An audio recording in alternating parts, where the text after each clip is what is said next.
ได้ป่ะโอเคปูบ่อปลาติดใจได้ยินเปเปอร์อยู่นะโอ้ยตัวนี้กล่องมีเลยเอายกเด้อหอมบิดเด้อบิดโขกกันเด้อยกไปเลยยกมาก่อนยกมาพ่อโอเคปุ้งลักษณะมาเดี๋ยวข้างหน้าจับโอ้ยโอเคเอาขอบใจหลายๆเด้อใช้ทั้งเงินน้องเลี้ยงอยู่เทิงบ่น้องเลี้ยงอยู่งานไม่ติดพ่อมันเอา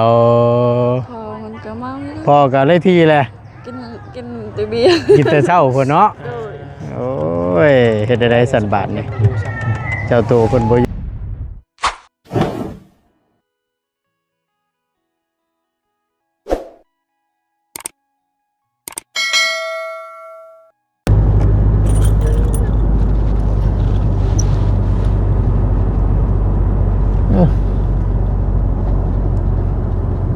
ใช่เลยคนไปทั้งไหนระบาดเนี่ยเนี่ยไปเห็นแต่เต็นกลางไว้อยู่น่ะเขาก็แล้วปันนี่เรียบร้อยแล้วปั่นเนี่ยเนาะมุมนี่สูงเลยเนาะเนี่ยมาเทินอยู่เพื่อนกันถือว่าเล่นก็มู่นะว่าแล้วกันมันอยู่มุมสูงเด้ก่อนนี่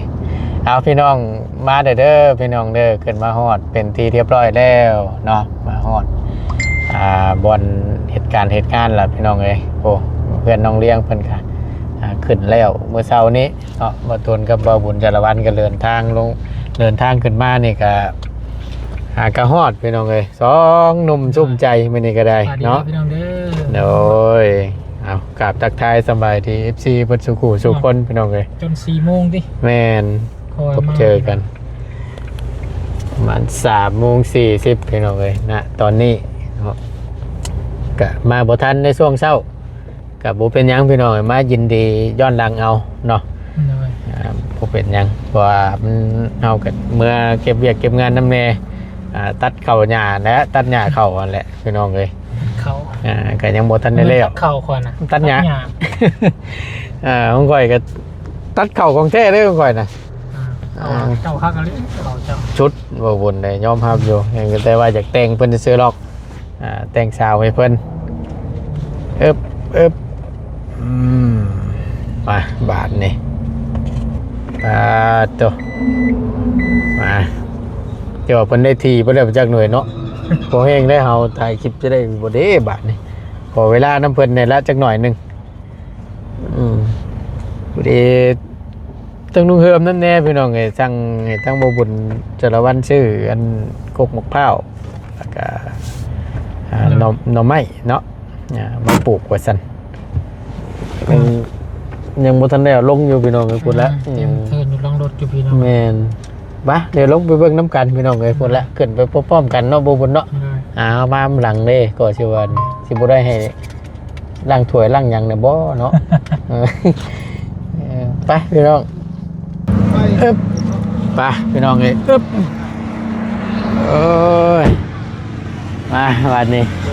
สบายดีลุงสบายดีใบกับชี้ซอยแน่นิดนึงแล้วมันล้มเลยดิตู้ไม่ได้อันนี้เนาะหน่อยหมาดน้ำเนยนิดนึงเพราะมันเจ้าของคนไปทั้งไหนเลดน้ำเนยเล่ก็จีวานี่นะก็ไม่ไปใส่จะว่าเราไปขุดบ่อปลาแล้วมันยักบ่ว่าเด้อเคยโอ้ดูแท้ได้นะเสียงล้ำเสียงเพลงบาดนี่เนาะเรียบร้อยแล้วบ่เอาพี่น้องเอ้ยโว้ยมาฮอดคำในนิดนึงเนาะผู้พายอย่างเด้ทั้งนั้นมาน่ะแม่นยังกองยังนั่นกองเข้ายังเสิร์ฟบ่แล้วบ่เดี๋ยวนี้แล้วเอามีแต่เข้านั่นบ่โอ้ยสิบ่เรือนะบ่หมูมีไว้ลาบมงน้ำหมูไว้ให้จับนั่นน่ะข้าวก็เลือรับหมูรับไก่หมดแล้วเอาไว้แล้วรถบ่บุญเนี่ยสิว่านั่นน่ะสบายดีบ่ลาบหมูลาบไก่เบิดแล้วเราอ่ะเดือแต่เข้าบ่เราอ่ะเอาเพราะว่ากันเนาะ เฮ็ดอะไรเฮ้ยบาทนี่อันนั้นเอาปลาห้องชดอีกต่างหากเด้นั่นใครอยู่ล็อกเป็นห้องไอ้นี่อยู่ ปีเดือนสิบอ่ะ แม่นฮะมีแต่ถือโอกาสพวมคนหลายเนี่ยเอาลงได้บ่บุญเด้ฉันสิติงเตะอีกได้เฮาบ่ได้เด้นี่พรบ่ไกลเพิ่นนี่เอิ้นมามึงดูพอได้ซอยกันเด้เสียงลำเสียงเพลงพี่น้องเอ้ยคักแน่ดิมาเดี๋ยวบ่ตูนซอยอันนี้ก่อนเอาคนคุกหมกหมกเป้าลงก่อนแล้วก็เสียรถจักรลงเลยพี่น้องเอ้ยผู้ที่ใส่ท้ายขึ้นมาคือเก่าการลงก็แม่น2คนเนาะขี่ต้องไปรอบก่อนนั่นก็ได้เดินทาง2คนพี่น้องเอ้ยขึ้นมาก็2คนคือเก่าเนาะเสียงลำเสียงเพลงสิได้อยู่บ่เด้บาด ได้อยู่คาราโอเกะ ได้บ่ เมื่อน่ะเพื่อนน้องเจดีน่ะติดข่อยมา ติดบ่ย่านตัวนั้นแล้วข่อยก็ได้เนาะโดยมาอันพอเอาปลาไก่หาในเด้อใช้ทั้งเจ้าตัวเพิ่นให้เรามาคนเด้อเลยเนาะแกมาฮอดแหละมาโชฮอดลีไปป้ายรถค่อย ปกไก่ขึ้นไปได้ขึ้นไปว่านั่นนี่ เอาตัวนี้ก่อนมาไกลมันนั่ง ตัวนักเด้อเบิ่งมาเดี๋ยวเฮาสิขึ้นได้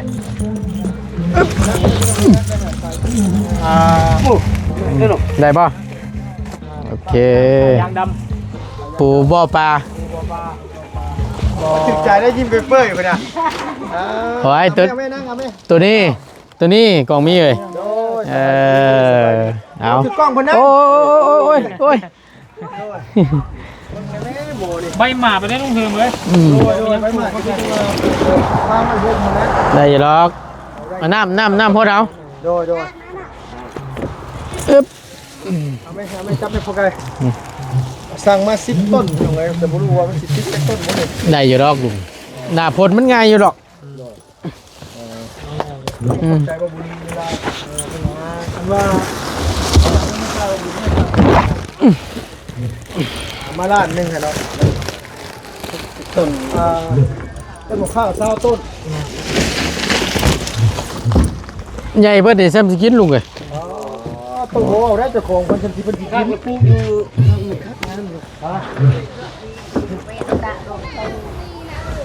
ครับมาเอารถอันเบาตูนลง โดยฮะ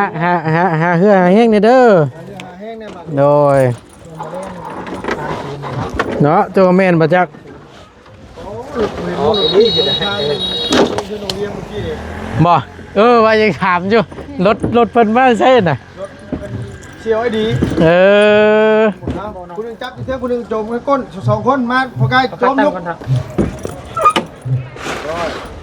ยกเลยหอมบิดเด้อบิดโกบมันเด้อยกไปเลยยกมาก่อนยกมาพ่อโอเคพุ่งลักษณะมาเดี๋ยว ข้างหน้าจับ โอ้ย โอเคเอาขอบใจหลายๆเด้อขอบใจ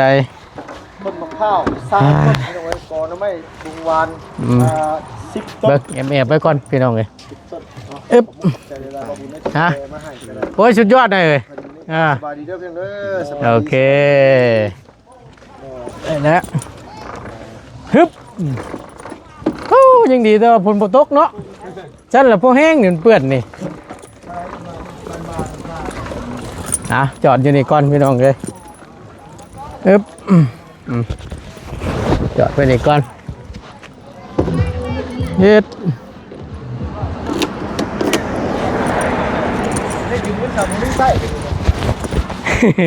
ใครยังใครอยู่มีให้ยืมเนาะมาให้ยืมไปเด้อจังหน่อยเด้ออึ๊บพี่น้องไงเรียบร้อยแล้วบาทนี่เนาะมีแต่ประตูสิบละสิขึ้นไปพุ่นละเนาะทั้ง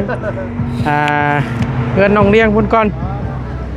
เสียงลำเสียงเพลงมีแต่ว่าสิขอเวลาเอาแล้วจังหน่อยนึงพี่น้อง แช่น้ำก่อนนี่นะไปเอาน้ำไปวดไปน้องเอาลงไปข้างล่างแล้วลงไปข้างใต้กอไผ่ผม แมน โดยโอ้ย ใบเหี่ยวแน่นิดนึงบ่เป็นยังดอก ก่อยเอาอีเด้ โดยยืมเพิ่นมาละนึงขึ้นมันไป300,000เดือนยืม700,000นั่นน้องเด้อ ยัดบ่ได้ทีเอา โดยโอเคเด้อเด้อบ่บุญเด้อ โดย ขอบคุณขอบใจหลายๆเด้อบ่บุญประตูเด้อ โดยบ่เป็นหยังลุงบ่เป็นหยัง โอ้ทำไม โดย จะเอาแบบ กินข้าวกินน้ำก่อนเด้ ฮะ กินข้าวก่อนมาฮอดใหม่ๆไปกินข้าว กินข้าวก่อนบ่ โดยกินข้าวเด้บ่เด้นั่นน่ะเด้บ่ได้บอกให้ลูกให้หลานปิดก่อนเสียงเพลงเสียงดำ โดยลุงโดยไปมีแต่สิขึ้นไปผูกคอต่อแขนมันก่อน อยู่พุ่นแหละอยู่เทิงนั่นแหละ ใครอยู่ซั่น โดยเดี๋ยวค่อยไปนั่น โอเคลุงโอเคไปบ่บุญไปเฮาอึ๊บเด็กเนาะมีแต่เข้าเหรอกับบ่มีเหรอวะกับบ่มีเหรอเข้ายังเดือหลายอยู่เหรอวะ ครับบ่มีเขาก็สิกลับพุ่นละบาด พอแห้งแล้วเนาะสบายดีเนาะยังโอ้แม่นดีได้อบ่บุญได้เรือแต่พริกพงน่ะ เรือแต่ผิด ตายแล้วกันบาทนี่ ไม่ได้เรือ บ่เป็นหยังเนาะใช้ทั้งเงินน้องเลี้ยงอยู่เทิงบ่ น้องเรื่องอยู่งานไม่ติพ่อมัน เอา พอมันก็เมา พ่อก็เลยที่แหละ กินแต่เบียร์ กินแต่เช้าพุ่นเนาะโอ้ยเฮ็ดได้สั่นบาทนี่เจ้าโตเพิ่นบ่อยู่มีไผสิพอไปเปลี่ยนเพิ่นได้ในจักหน่อยหนึงให้เพิ่นมาดิสิมานั่นเพิ่นนี่ผูกแขนเพิ่นนี่ว่าหาคนเปลี่ยนได้บ่ ไปเฝ้างานบ่ไปเฝ้างานบ่ พองานน้องพองาน เฮ็ดได้สั่นบ่บุญ น้องกับ โอกาสหน้าบ่ได้จะไป หน้าตอนนี้เห็นบ่ โดยมา เมาแหละน้อยคัดจังหวะเพิ่นอีกก็หา เนาะแต่ว่าเพิ่นสิบ่ให้เฮาบ่เฮ้ย ห้าง บ่บ่ได้ โอ้เนาะกำลังได้ที่เพิ่นไปปิดลำปิดเพลงเพิ่นนี่บ่แห้งแล้ว บ่เคยให้ปิดเราก็ปิด ยันว่าแขกคนหมู่คู่เพิ่นเนาะมากำลังม่วนพี่น้องเอ้ยเสียงล่ำเสียงเพลงแตกต่ำๆอยู่เมื่อกี้นี่ ปิดเพลงก่อนยังมีเวียก โดยแขกคนเพิ่นหลายอยู่บ่มาเมื่อเช้านี่หลายอยู่เนาะแล้วมาบ่ทันบ่ตุนก็ได้มาช่วงหนึงแรงเอา